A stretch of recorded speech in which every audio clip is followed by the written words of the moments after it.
உந்தன் முகம் வெள்ளி நிலவு, அங்கங்கள் மின்னுகின்ற தங்கத்தேரு, கால் கொலுசு இங்கு காவியமாய், காதோரம் தோடு ஓவியமாய். தங்கத்தில் தரம் குறையா வல்லத்துப்பத்தர் என வாகை சூடி 4 தலைமுறையாய் நம்பிக்கை ஒளி வீசும் உங்கள் எஸ்வி ஜுவல்லர்ஸ் 35 ராஜாஜி சாலை பண்ருட்டி மற்றும் நெய்வேலி ஆர்ச் எதிரில்.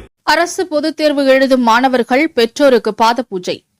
திருப்பத்தூர் மாவட்டம் நாற்றம்பள்ளி பிருந்தாவன் மெட்ரிக் மேல்நிலைப் பள்ளிகள் 10 மற்றும் 11, 12ஆம் வகுப்பு மாணவர்களுக்கு வருகின்ற மார்ச் 3ஆம் தேதி முதல் அரசு பொதுத் தேர்வு எழுத உள்ளதால் மாணவர்கள் அனைவரும் சிறப்பாக பொதுத் தேர்வு எழுத பெற்றோர்களின் நல்ல ஆசீர்வாதம் பெற்று அதிக மதிப்பெண்கள் பெற வேண்டும் என்ற நோக்கத்தில் பிருந்தாவன் மெட்ரிக் மேல்நிலைப் பள்ளி நிர்வாகம் அதற்கான ஏற்பாடு செய்து மாணவர்கள் அவரவர் பெற்றோரிடத்தில் பாத பூஜை செய்து நல்லாசி பெறும் விழா நடைபெற்றது. இவ்விழாவிற்கு பள்ளி தாளாளர் அசோகன் தலைமை தாங்கினார். பள்ளியின் நிர்வாக அலுவலர் நந்தகுமார் அனைவரையும் வரவேற்று வாழ்த்துரை வழங்கினார். பள்ளி தலைமை ஆசிரியர் பூங்கொடி மாணவர்கள் எப்படி பொதுத் தேர்வு எழுதுவது என்று அறிவுரை வழங்கினார். இவ்விழாவில் எஸ் சூரவேல், டெபுட்டி பிடிஓ, டிபிடி, கேபிஎஸ் மாதேஸ்வரன், திருப்பத்தூர் மாவட்டம் செயலாளர், தமிழ்நாடு வணிகர் சங்கங்களின் பேரமைப்பு மற்றும் தாளாளர்கள் K S Mohankumar, N Balaji மற்றும் ஏ சரவணகுமார் ஆகியோர் இவ்விழாவில் கலந்து கொண்டு மாணவர்களுக்கு நல்லாசி வழங்கி சிறப்பு செய்தனர்.